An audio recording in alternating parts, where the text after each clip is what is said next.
Yo, so what is going on, guys? Welcome back to another video. So in this video, I basically want to go over, some of the basically losses, tips, mistakes that I've made in my Amazon journey up to this point. Because I've been in this business since 2019. That first year I kind of played around with it, and then obviously up to this point, I've taken it pretty serious.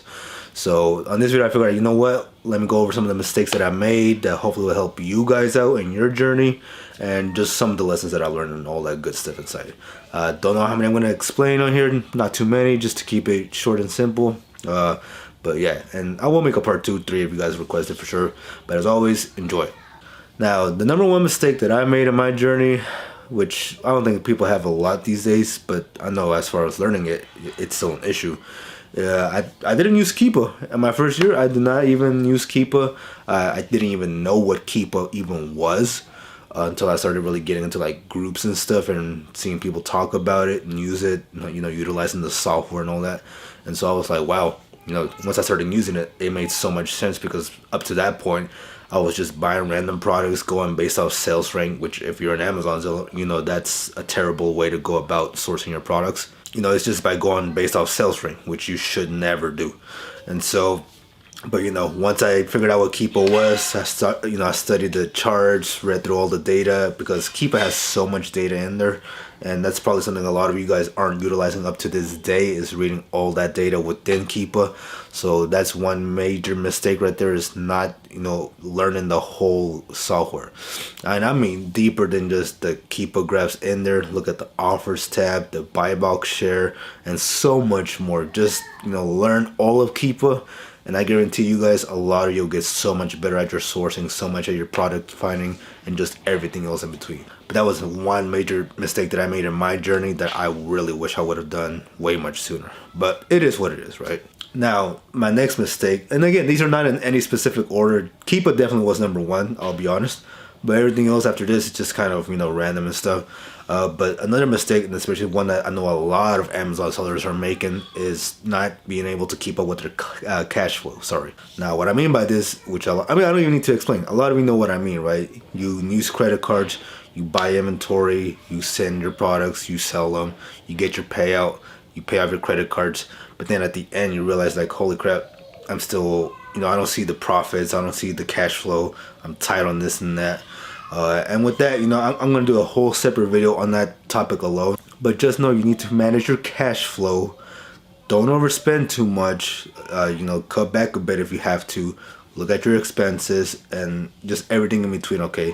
Because if cash flow is a major issue in your business, which I'm pretty sure for a lot of you it is, you'll realize that you need to cut back on spending a bit, because some of your products may not be selling as fast, or you need to change something else within your business. But like I said, I'll go on this way much deeper on a different video, because I know it is a major problem in the Amazon community, and it's something that nobody really talks about, is managing your cash flow, because we just spend, buy, send, and we never really think about the money that just keeps flowing in and out. And a lot of it has to do with your products too. So, but like I said, I'll go deeper, but that's one mistake, and I really advise a lot of you to watch your cash flow, right? Especially as a beginner, you're starting off fresh, you're able to keep that level down, because as you start scaling and you can't manage your cash flow, you're gonna run into a lot of issues. So do be careful with that, all right? So keep that in mind. Now, another mistake that almost cost me my whole account actually was FBM, which is fulfilled by merchant. So now what happened with this was really all my fault, I mean, to be honest, because what I did was I would list FBM products, and then once I started transitioning more into FBA, I kind of just cut off a lot of them. But there was one particular product that I forgot to just like close, set the quantity to 0. I ended up selling it, had to cancel it, and next thing you know, Amazon, they literally gave me a call the next day telling me, hey, if you're not careful, we're gonna close your account down, because you're hitting that percentage or whatever for not making those promises. And so that was a huge mistake I learned up front right there. And so for a lot of you who are doing FBM, please be careful with your shipping. If you're gonna send something out, ship it on time. Don't hold off on it. Make sure you have the product on hand, okay? Don't just sit there and be like, okay, I may have it. No, make sure you have it. And just everything else, because Amazon does not play with merchant fulfilled products. I mean, shipments, they will get your account. Up to this point now, that's why I do more FBA now, or 100% FBA. I really do not want to mess with FBM just because of that. Plus, it's just more scalability with FBA, right? So, but that's just me. I know some people may do FBM and FBA, and that's perfectly fine. But for me, yeah, that was a big no-no for me. Now, another mistake that I made early on in my journey was I didn't keep track of stuff, right? I was unorganized. I was just winging it, and which is normal, right? Like, don't get me wrong. As a beginner entrepreneur, you kind of just go with the flow. You make a few bucks, then you're crushing it.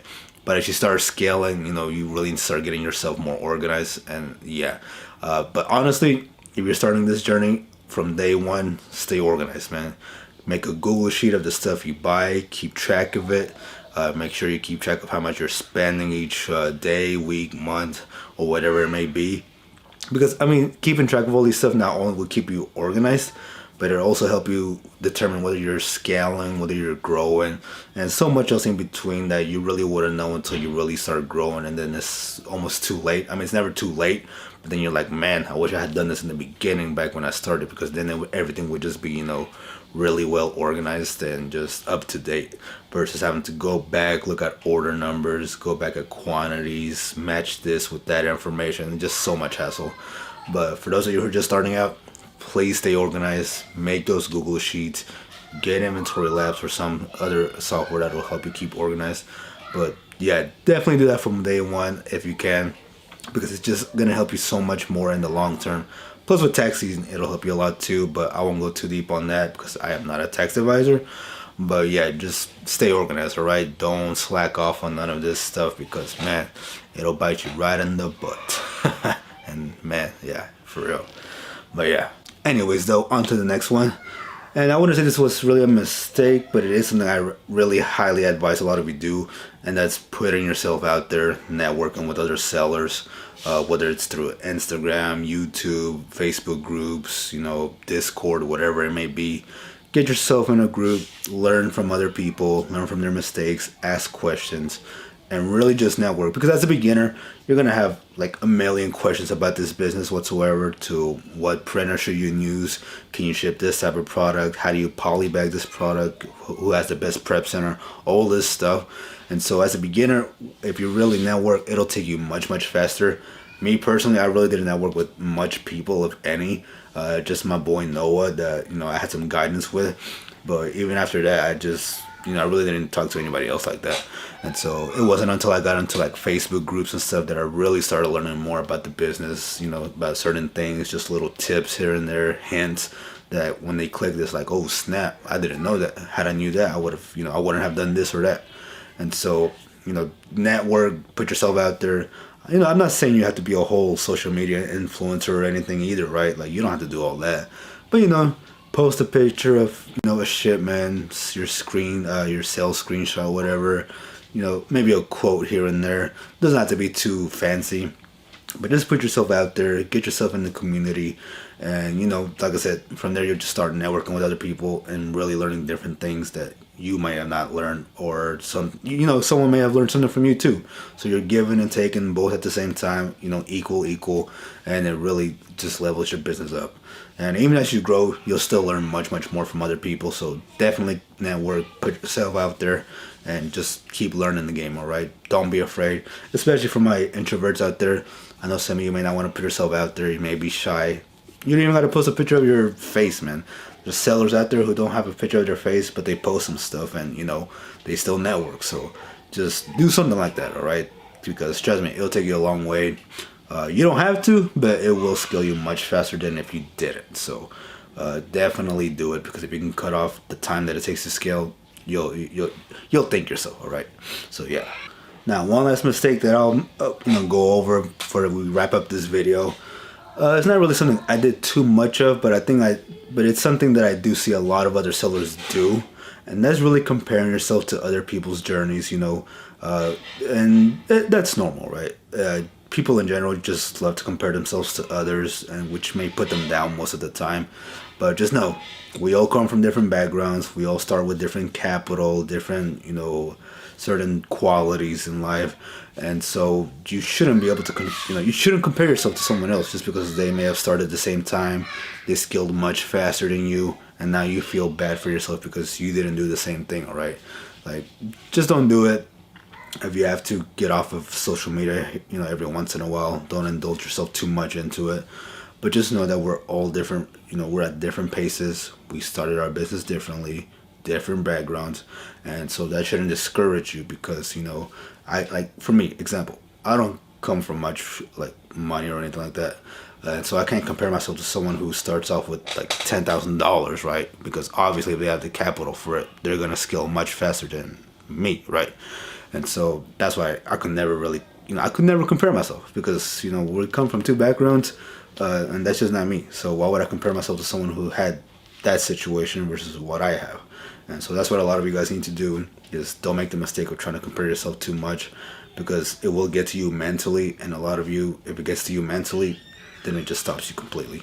So please don't, keep it up, keep your grind up as long as you're leveling up, as long as you're advancing your business. That's all that matters because you want to grow every single month if possible and just continue learning and learning, all right? So don't make the mistake of comparing yourself whatsoever or keep it as minimum as possible, all right? So yeah, definitely take that one to heart because it's very important. But yeah, these are just some of the few mistakes I made in my journey. Like I said, I can make another part if you guys are interested in it for sure. But I don't want to take too much time of your valuable time basically. So, but anyways, hopefully you guys enjoyed. I'm gonna be heading out now because I don't want to run it too much. But as always, hope you enjoyed.